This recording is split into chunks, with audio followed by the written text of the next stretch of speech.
और विषय तभी खत्म हो जाए, वो मर जाएगा तब। इसलिए भगवान को कहना पड़ा कि यही तन कर फल विषय न भाई, स्वर्ग उस्वल पंथ दुखदाई।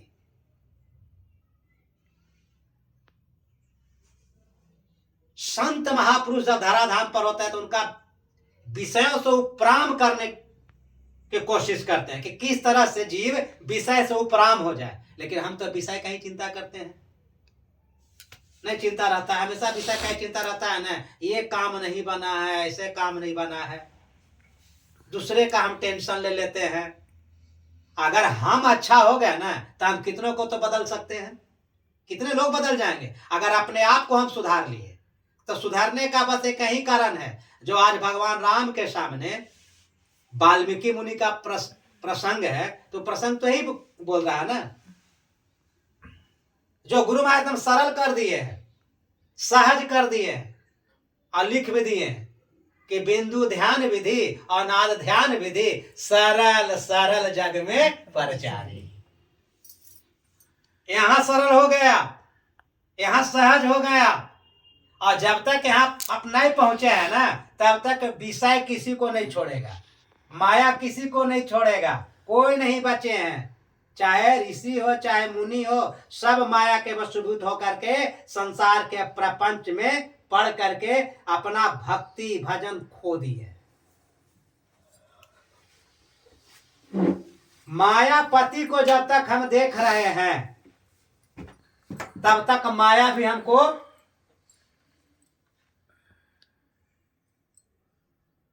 गौर से देख रही है कि जैसे ही मायापति को हम छोड़ेंगे फिर माया पकड़ लेगी। और माया है क्या? तो इस आंख से जितने को हम देखते हैं सब माया है। चाहे रूप देखिए चाहे कुछ भी देखिए, सब माया ही माया है।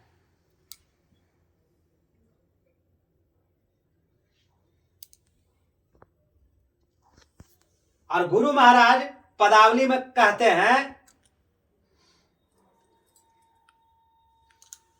माया वहां से खत्म होगी जहां से आपकी भक्ति स्टार्ट होगी।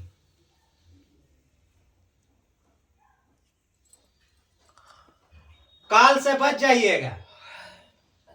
जब कहता है यह परदेसवा काल के बेसवा, तो काल तो माया को न पकड़ती है, निर्माया को थोड़ी पकड़ती है। ध्रुव जी प्रहलाद जी भगवान के भक्ति किए थे तो मायापति से चले थे, लेकिन निर्माया में प्रवेश किए थे तो काल उनको पकड़ सका? काल को झटका देकर निकल गए ना। जब जाने लगे तो काल वहीं तक पकड़ेगा जहां तक शरीर है, और शरीर में नहीं रहेगा तो काल पकड़ेगा किसको? काल शरीर को नहीं दबोचता है। गर्दन कौन काटेगा? तलवार। गर्दन ने तलवार कैसे काटेगा? गर्दन को काट देगा। जब गर्दन ने तलवार कहां से काटेगा? या तो गर्दन पर तलवार गिरेगी या तलवार गर्दन पर चलेगी, दोनों माया है। इसीलिए गुरु महाराज कहते हैं कि काल वहां तक पकड़ेगा आपको, तो करना क्या है? निज कायागढ़ में ऐन महल हुए।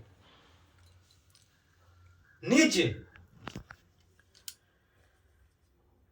हम अपने निज स्वरूप को जाने तो निज कायागढ़ में ऐन महल हुए, आपन घर पथ जाही। चलो चलो यही पथ हाकत दृष्टि रथ है,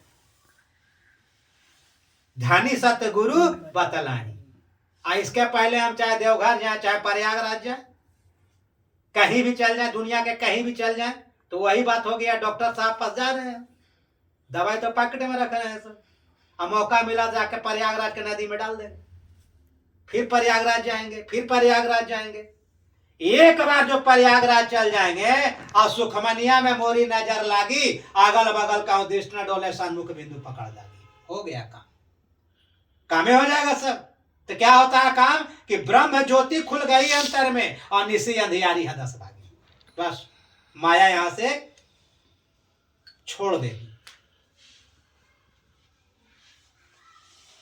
और जब तक हम यहां तक के दौड़ नहीं है तब कहीं भी चल जाएंगे, कुछ होने वाला नहीं है, क्योंकि मन न भागता है, और मन ऐसा ही भागता है। मन भागता है आपके अहम की शक्ति को लेकर के, जो मैं है। जब जो कहते हैं ना कि जब मैं था तो हरि नहीं, और हरि है तो मैं नहीं। जैसे तलवार का जो पैकेट है, एक गुण समाएगा उसमें, 2 तलवार अगर डालेंगे पैकेट में तो फट जाएगा। हम मन को क्या करते हैं, आगे बढ़ा देते हैं, लेकिन मन चेतना की शक्ति लेके आगे बढ़ता है। मन की अपनी शक्ति है, मन की अपनी शक्ति नहीं है, और मन को बदनाम कर देते हैं।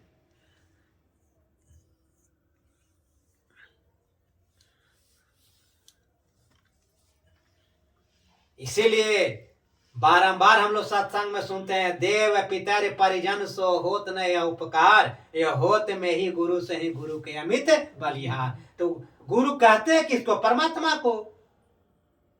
आज हम लोग के लिए परमात्मा कौन है? सदगुरु महर्षि में ही परमात्मा है। अगर भगवान शंकर की भक्ति करते और वहां से हम लोग कुछ जानते समझते, कुछ भी पूछते। आज कहने का मतलब क्या है? किसी चीज को मानिए मत, समझिए। कोई कहता है मान लेना, पिपरे को भगवान मान ले, तो मान लेते हैं लोग, तो पिपर भगवान हो जाएगा? अरे कहा जाता है कि पीपल को मानेंगे तब जब पीपल में ब्रह्मा जी का दर्शन हो, तब वट वृक्ष को हम पूजा करेंगे तब जब भगवान विष्णु का दर्शन हो, तब गंगा जी में जाकर स्नान करेंगे तब जब गंगा मैया का दर्शन होगा। तब हो गया गंगा मैया का दर्शन। लेकिन माथा पटक रहे हैं ना, नहीं हुआ तो मरने के बाद दर्शन होगा। जा मरे से जग डरे, मेरे माने आनंद, और कम मरियो कपाइयो पूर्ण परमानंद। हमको परमानंद की प्राप्ति करना है। हम जिस सरस्वती में स्नान करना चाहते हैं, बोलते हैं प्रयागराज में सरस्वती है, गंगा है, जमुना है ना, शाही स्नान करेंगे। बहुत सा बात होता है आदमी का, कहाँ स्नान करेंगे? तो जहां पर अमृत का अंश गिरा है। तो अमृत क्या है? अमृत है संतन के पासा। और अमृत किसको कहा गया था? गुरु महाराज गा के सुनाया है ना कि बिंदु ध्यान विधि जो धानी सत्य गुरु बतलाही। चलिए अमृत मिलेगा, चलू चलू यही पता हाँ का दृष्टि रख, अधनी सत्य गुरु पतलाही। जो नहीं समझाऊं तो सत्य गुरु पद गो। नहीं समझ में आता है तो भजन करिए ना, सत्संग करिए ना। जहां सत्संग मिले प्योर और चोट लगे तन मन धन को श्योर, वहीं पर जाके हो जाएंगे पूरे के पूरे क्योर। और जहां तन मन धन को चोट नहीं लगेगा, उसका मान मनौवल का दर्जा मिलेगा, ऊंचा पद मिलेगा, आपका मन आपको गिरा देगा। हमको क्योर होना है, हमको प्योर होना है, हमको शुद्ध होना है, हमको सरल होना है, हमको सहज होना है। तो सरल होना है तो सहज होना है, तो वही भगवान राम के सामने वाल्मीकि मुनि कह रहे हैं कि जो एक बार आपको दर्शन कर लिया है प्रभु, आप वहीं रहिए। और वहां रहने का जगह है एक बिंदुता दूरबीन हो, और दूरबीन क्या करे? और पिंड में ब्रह्मांड फिर, और क्या फिर? जब पिंड में ब्रह्मांड का दर्शन हो जाए, आप आंख बंद किए हैं और जब तक नहीं हुआ है ना, तब तक तन मन धन आत्म तिनके पद। किसके? अर्पी अर्पी बचो फेरारे। किनके? वृंदावन जाके, प्रयागराज जाके, देवघर जाके नहीं। सतगुरु चरण टहल नित करिए, नर तन के फल एही है। सतगुरु चरण टहल नित करिए, नर तन के फल एही है। आंधरी आँख सूझत रहे नाही, थे पड़े आंध चेतहे। करी कृपा गुरु भेद बताए, दृष्टि खुली मिटल अचेत है। देखिए गुरु महाराज तो सब कह दिए कि गुरु कृपा करेगा तो अचेत, जो बेहोशी की अवस्था में थे, बेहोशी मतलब क्या मंदिर में, क्या मस्जिद में, क्या काबे कैलाश में, यही है अचेती की अवस्था। जब आप दौड़ रहे हैं, हमको सुख मिलेगा, यहाँ सुख मिलेगा, अरे आप तो सम्मानित होना चाहते हैं कि घर वाला कहेगा हमर सैया गए कहाँ, यहाँ स्नान करने, हमार परिवार कहाँ गया, यहाँ तर्पण